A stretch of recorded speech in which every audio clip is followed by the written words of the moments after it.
Hello guys, pag-usapan lang natin ang breaking news. Ayon kasi sa balibalita, OMG!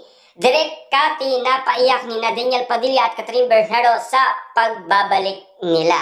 Na alam niyo naman siguro, handang-handa nang umarap si Daniel Padilla at Catherine Bernardo sa publiko. Nang dahil sa pagpayag nila at pag-amin nila kina Direk Cathy at lalong-lalo na umiyak umano si Direk Cathy dahil namimiss niya na kasi sina Daniel Padilla at Catherine Bernardo.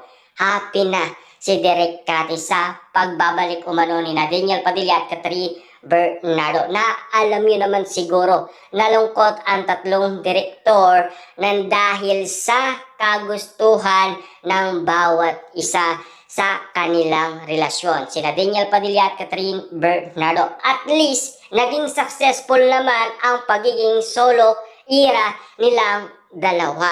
Spotted nga naman kasi sa mga matang lawi ang lahat ng kaganapan dahil sa pagiging solo era ni Daniel Padilla at Catherine Bernardo sa kanilang project. At least, napatunayan naman ni Daniel Padilla kahit walang Catherine Bernardo. Ganon din naman kasi si Catherine Bernardo kahit walang Daniel Padilla. Na alam niyo naman siguro, nagkakaedad na rin sina Daniel Padilla at Catherine Bernardo. Darating at darating din ang araw ay sila ay magkakaroon din ng anak. Siyempre, ang kailangan kasi nila magtrabaho si Daniel Padilla. Kaya pansamantala nagkaroon ng privacy sa kanilang personal na space nang dahil sa kanilang relasyon. At least, eto na.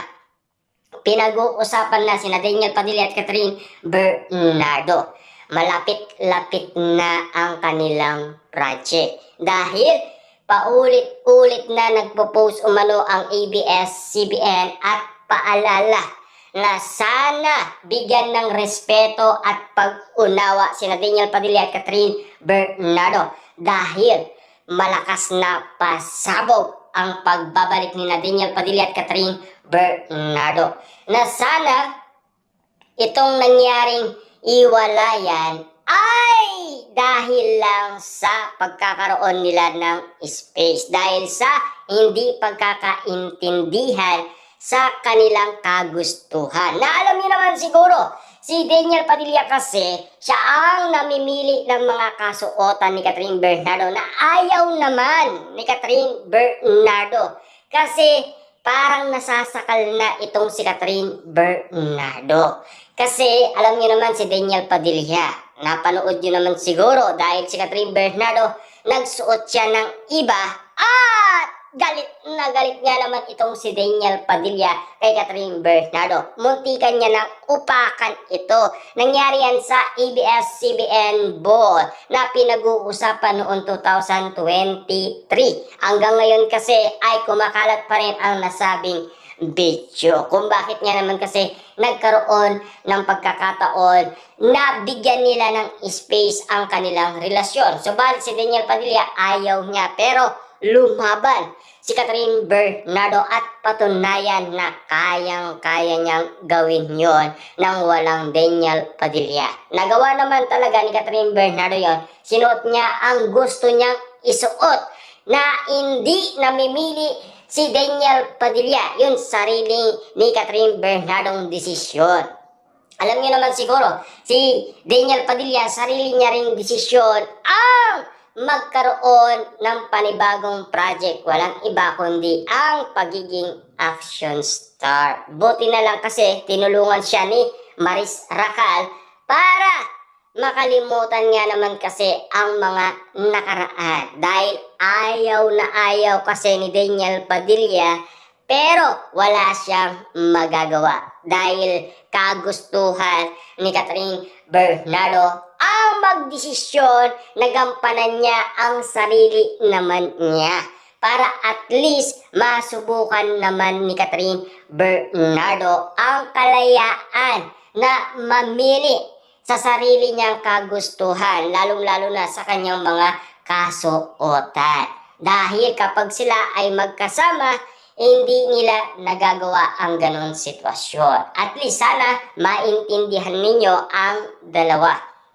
At siyempre, bali-balita nga naman kasi sina Daniel Padilla at Catherine Bernardo nagbabalik na. Dahil sa kanilang look ay ipinakita na ang totoong Daniel Padilla at totoong Catherine Bernardo. Nagbabalik na sila. Nagpaparamdam na sina Daniel Padilla at Catherine Bernardo sa kanilang mga fans. Kaya nga naman kasi ang mga Katniel fans naghahanda na rin at abangers na rin at naghihintay ng pagbabalik ni Daniel Padilla at Catherine Bernardo. At siyempre, usap-usapan sa social media, may mga tumutulong kay Daniel Padilla at Catherine Bernardo sa isa't isa. Kita nyo naman ha, lahat ng ilig ni Daniel Padilla ginagaya ni Catherine Bernardo. Grabe, talagang matatawag mo silang couple.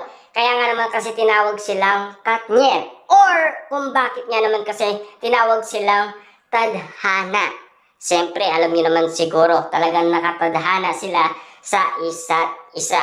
Kaya nga naman kasi si Daniel Padilla binabakuran na ngayon si Catherine Bernardo. Wala nang makakaagaw. Katulad din ang sinabi umano ni Daniel Padilla noong 2023. Akin lang si Catherine Bernardo. Walang makakaagaw kay Catherine Bernardo. Totoo naman, tignan nyo naman, Alden Richard at Catherine Bernardo, inagaw umano ni Daniel Padilla. Si Catherine Bernardo, nasungkit naman ni Daniel Padilla. Posibleng hindi niya ulit masusungkit ang kanyang matagal na minamahal na si Catherine Bernardo. Kung kaya niya kay Alden Richard, magagawa niya rin kay Mayor Mark Alcala. At kung nakaya niya nung una kay Jericho Rosales, magagawa niya rin kahit sino pa ang bumangga kay Daniel Padilla. Na alam niyo naman siguro, si Catherine Bernardo, ang mahal niya lang kasi ay si Daniel Padilla. Wala nang iba pa. Kahit meron man manligaw sa kanya, wala pa rin silang panama sa iisang Daniel Padilla na nasa puso isipan ni Catherine Bernardo. Yan ang pinakatatandaan ninyo. Si Catherine Bernardo na mismo ang aamin yan pagdating ng tamang panahon. Na alam niyo naman siguro, marami na kasing nag-iintay ng update sa pag-amin ni Catherine Bernardo at Daniel Padilla kung bakit nga naman kasi nagkaroon sila ng space sa isa't isa. Na sana maunawaan ninyo sina Daniel Padilla at Catherine Bernardo sa kanilang desisyon. At least, normal lang sana yon dahil sila lang ay hindi perpektong tao. Nagkakamali din naman kasi, di ba? Na alam niyo naman siguro ang ginagawa nila para mapabuti ang kanilang relasyon.